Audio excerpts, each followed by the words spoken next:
graffiti artist, pleaded no contest today to 10 misdemeanor charges. Daniel Ramos, who uses the moniker Chaka, is believed responsible for causing $500,000 in property damage. The 18-year-old could face a possible 5-year jail term and $10,000 fine. Tomorrow night at 6, you'll hear my exclusive interview with Chaka, and you'll see these defiant vandals in action on the streets of Los Angeles in a special report on graffiti right here on Eyewitness News at 6. Using infrared technology from the Persian Gulf War, Channel 7's Harold Green exposes these vandals at work, takes you inside their underworld, and shows you our community fighting back. LA's epidemic, graffiti. It is everywhere. Now this week, Harold tells us about the people who are leaving their marks all over. Harold. Laura, call them graffiti taggers, graffiti writers, or spray can artists. They are, in the mind's eye of most people, vandals who are turning the City of Angels into a visual hellhole.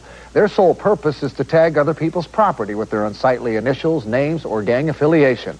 The more times they do it, the wider their fame. The goal is to be #1, or at least in the same league as the infamous Chaka. Friday night on the Hollywood Walk of Fame, 3 young men while away the evening. But unlike the thousands of other young people who are in Hollywood tonight looking for a good time, they're under police surveillance. Specifically, the guy in black wearing the backpack. The cameraman, posing as a tourist, is a cop. He's trying to nab the infamous graffiti writer known as Chaka. What's this for, sir? Whoops, whoops.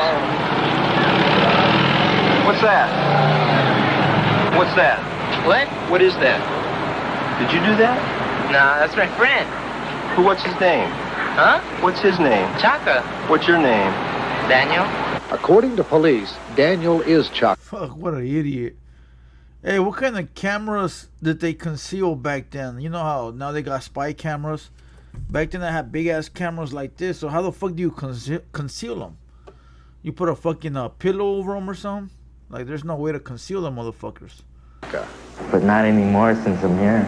Here is the Metropolitan State Mental Hospital in Norwalk, where 18-year-old Daniel Ramos is under observation while awaiting sentencing on 10 counts of misdemeanor vandalism and trespassing.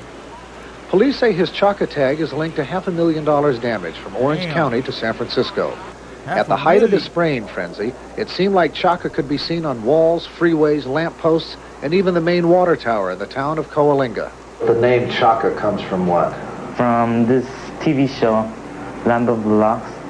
Daniel joined hundreds of other young people armed with spray cans and marking pens who compete with each other to get up. Land of the Lost, was that those dinosaurs?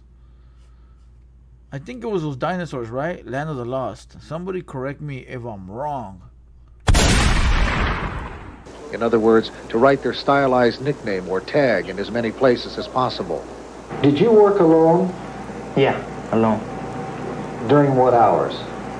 From 10 to 5. 10 at night until 5 in the morning? Yeah. How many cans of spray paint would you go through in that time? Around 8 to 10.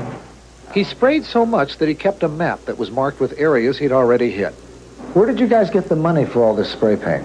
Well, they steal it, racket. That's what it's called, rack. This high school dropout who grew up in Aliso Village says his biggest challenge was spraying Chaka on the back of those huge signs that hang high over the freeways. Damn. So how did he get up there? I just used a leather belt.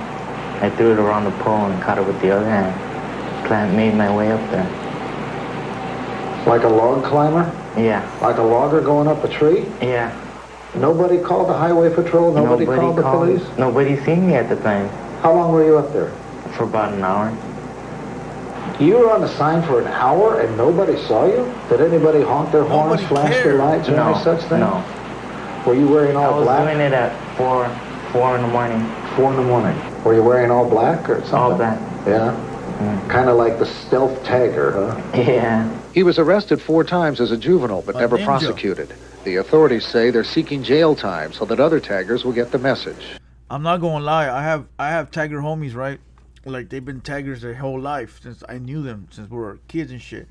And one time I went with them to go tag, and they got on top of this building, small ass building, like a grocery market building, right? Small as fuck. Bro, I got up there with them. I was scared as fuck. I was like, fool, I gotta go, my boy, right? I wanted to tag my hood up there while they were tagging their fucking tagger shit. And And just when they were up there, we got up there, and you know, if you at the bottom and you're looking up, it's a small ass, it's a market. It's like the top of the liquor store. It ain't even fucking big or tall, whatever, or high. But when you're up there, it's a little different. And I'm up there and I'm like, hell no, I don't know how you motherfuckers do this shit. I got off and I let him do his thing, but I just couldn't. I just couldn't, bro. Like, fuck that. You know. Let's go. Well, a lot of people ask me why do I do it. Sometimes it's hard for me to answer that. I say it's a freedom of expression, or a better way, expressing the art. For many people, the idea that taggers who cause hundreds of thousands of dollars in damage could be considered artists is laughable. For Daniel Ramos, it could also be costly.